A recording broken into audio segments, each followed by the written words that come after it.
In previous videos, we have refloored, framed ceilings and walls, jacked the floor, fitted door jambs, lined, gap-filled and painted walls and ceilings, restored and hung doors for a filled-in veranda remodeling project.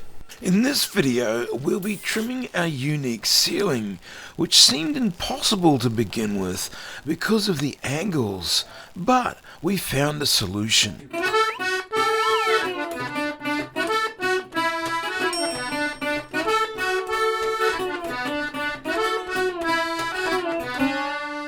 We're now ready to start the Scotia. That is the trimming between the ceiling and the wall.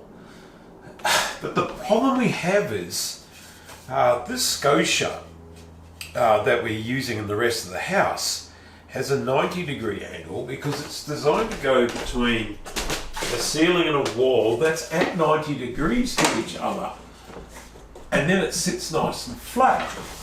But right over here, we don't have 90 degrees there, we have some other angle. And this Scotia, as it is, won't fit. We could just slide it up there, but then we end up with a gap at the top. So what we're going to have to do is plane this somehow so that it sits right, but we also need to work out how we can blend that with this, because it needs to be a mitered corner there. That's a tricky one. But before we can do anything, we need to measure how far that is. So we've put a nail in there, just to hook the tape measure onto. And if we measure across, we get 3,540 plus whatever it is between the nail and the wall, which is around 12 millimeters. That makes 3.552 meters. Okay, we've got some scope for that. I've already pre-painted this. It just makes it easier once it's up. Then all you need to do is just fill in and touch up, paint the brad holes, and you don't have to paint all the edges against the yellow, because that's a lot trickier. Once it's up, it's a lot trickier. But before we get there, to start with, we're just going to cut the material to length with right angles. Worry about the angled corners later. Because they're tricky, it's real hard to get them right first thing. So we do a 3,552, which comes to there.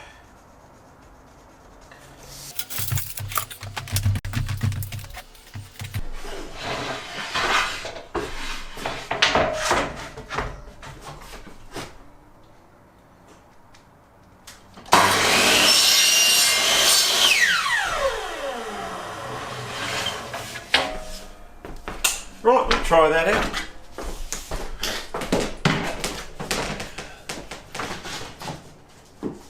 If anything, it's a weeny bit. Okay, probably close this all up. It's all good. But now, we need to plane that piece off. So that's the tricky job. If we use a bevel gauge on here, tighten that up, we can then use that to reference the angle. Right, so if we put that on some trestles,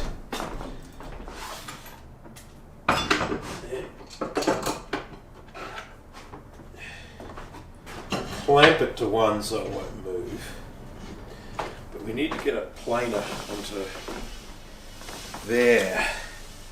That's going to be in the way, but we can shift it around. Should be right. Right, we now have an electric planer. We'll stick it on a covered in dust for some reason.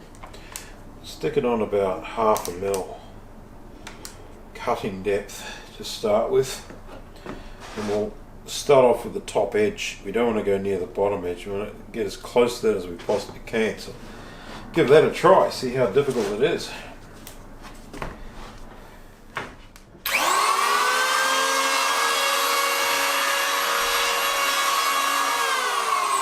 Moving around, need another plant. Go a little bit off.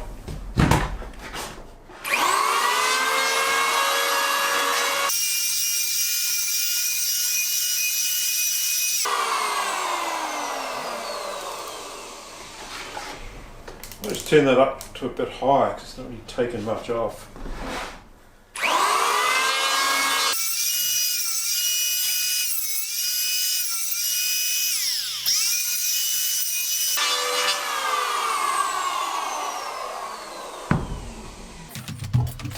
Right, we now put the bevel gauge on there.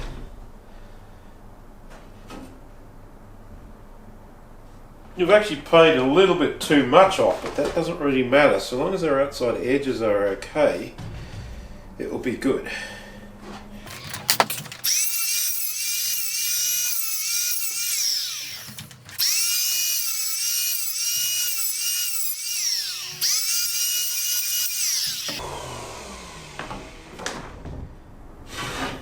Yep. Now to get the two ends done, just undo that, move the trestle down to the part we've already done,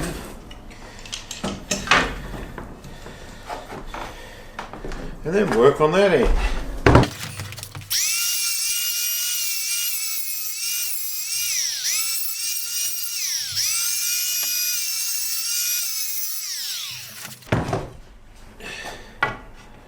Oh yeah, way too much, but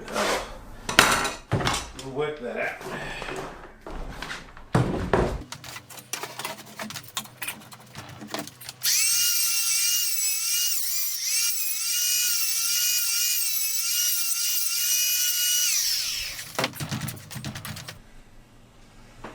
Yeah, way too much again, but it just makes it a bit tricky to get the angle of it right. But we'll work that out. Let me just see how that. Yeah, so that sits nice and flush in there now.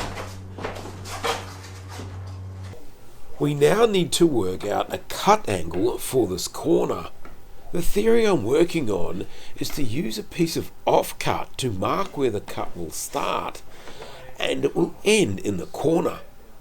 The problem with this is I only have 2 hands. Not really now we're going to do that. Oh, right.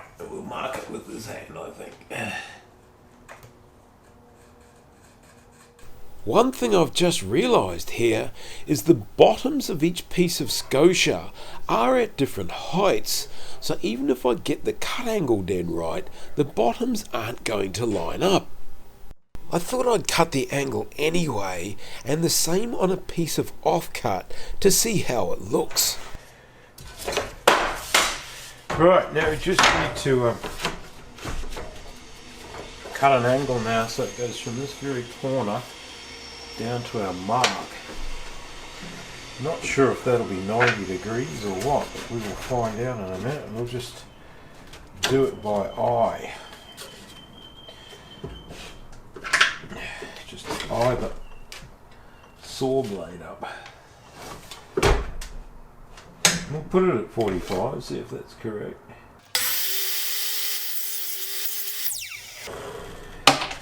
Then we'll do the same with the other end.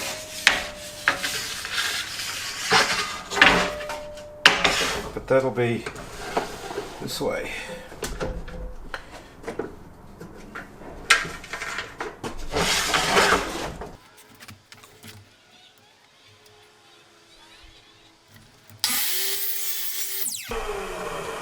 Might have gone a little bit over there,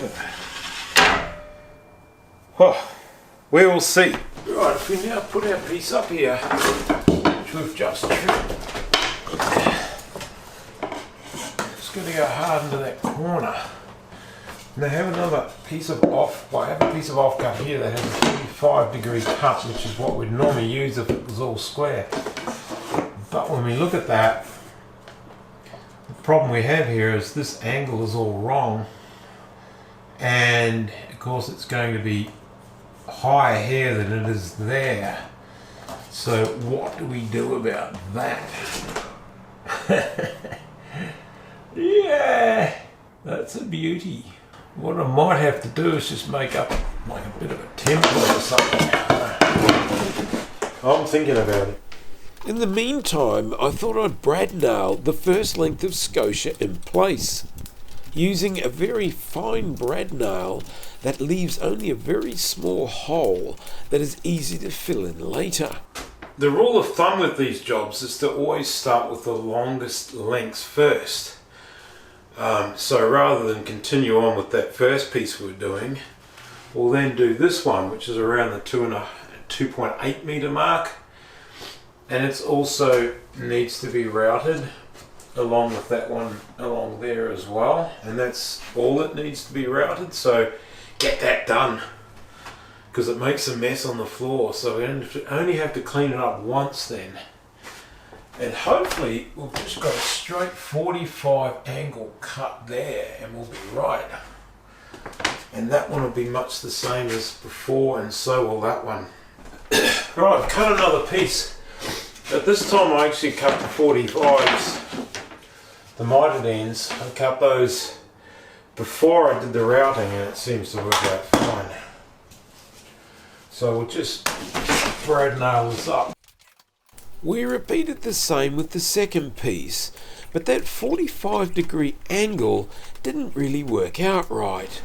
Fortunately, my gap filling skills are better than my woodworking skills. To get the angle correct for here, we can't cut it at 90. We need to cut it like an angle like that, so we can use our protractor to measure the angle. So that this is a mitre saw protractor, so if we're cutting a 90-degree cut, that's what would be, measures at 0 there. So if we bring that around to there, it is 66 degrees off the 90, or 22 degrees off the 180. So we'll need to cut it 1/2 of 22 degrees, which is 11. It's about there on both those sides. Well, that's the theory. The last theory didn't work. We will see. Right, I've cut that piece there at 11 degrees in a little cut on this offcut to see how it lines up. And the angle is correct. My little packer here is sticking out a little bit too far, so I just need to get into that with a chisel. That's just MDF, so it comes out pretty easy. Can we see that? Yeah.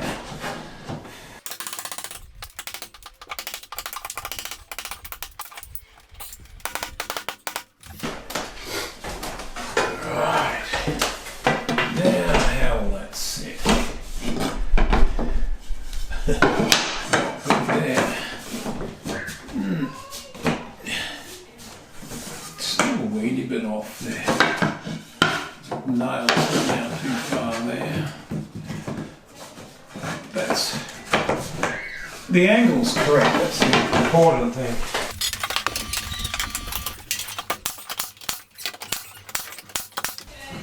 Beautiful. Right, now working out this next piece is a weeny bit trickier. It'll be the simple 11-degree cut there, but what angle we've got down there, I really don't know. So I think probably the best thing to do is to use a piece of offcut and just experiment a bit. Alright, after some experimentation, I found that an angle of 47 and a half or so allows that to touch and that to touch there, but you still end up with a gap in the middle. This doesn't line up, that doesn't line up, so there's just no way, there's no magical cut formula really. All I could do is just button it up there, and I can cut this piece off at around that angle, which would look a bit nicer, and then I'll have to just gap fill that. There's really just nothing else I can do. It's about as close as we can get, and I've decided I'm just going to nail that short bit on, and we'll fill in the gap with a second piece. It uses up the offcuts nicely, and there's just no way I can get that join both ends to marry up nicely.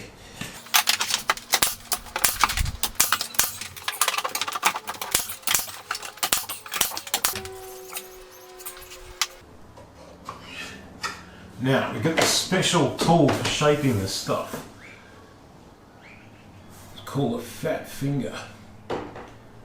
Press that right in.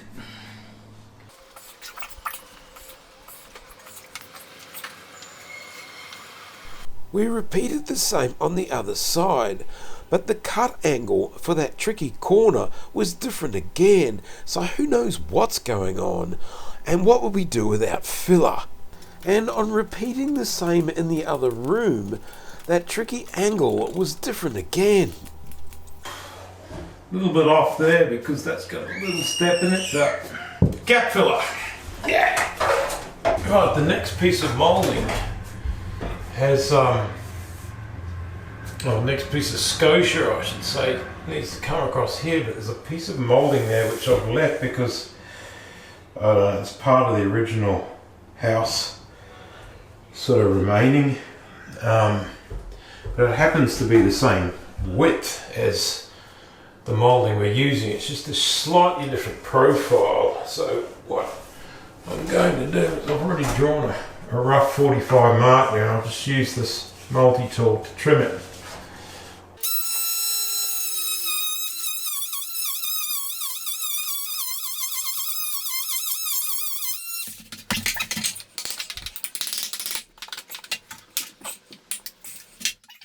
Right, see if this fits. Yeah, pretty good. I think a bit of gap fill won't fill in.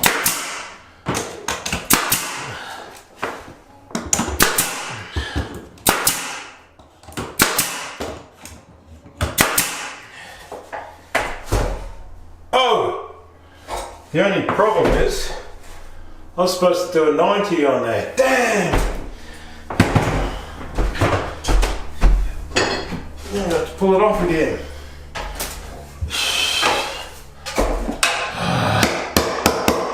You know when you think it's going well,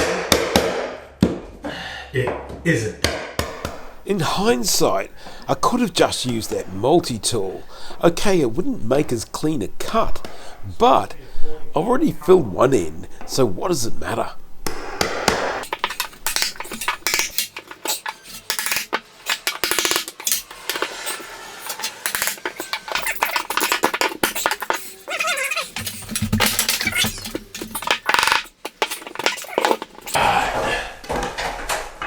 Give this another try.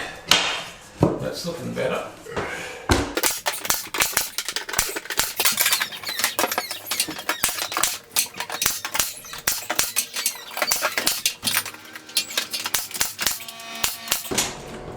Oh, I forgot to trim that bit.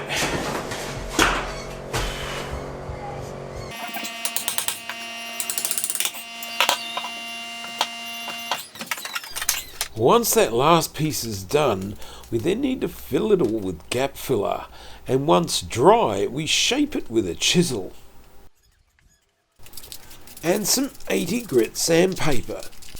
The small holes for the brads are then filled in using our special tool. Any small gaps that remain between the scotia and the ceiling are filled in with gap filler from a tube, which is a different formula from the other gap filler that we were using from a pot. A damp cloth is then used to remove any excess filler. This includes the gap filler used for the brad holes and the corners even once it's dry. An added bonus to this process is all the finger marks are also cleaned off at the same time. A primer undercoat is then applied to all areas with bare wood or require 2 coats to cover. Then a top coat of sealing white finishes the scotias off. And I must say the effort that's gone into these ceilings has really paid off. They're looking pretty good. Well, we think so. This brings us to the end of this video. In the next video, we'll be finishing off the floors, then fitting and painting the skirting boards.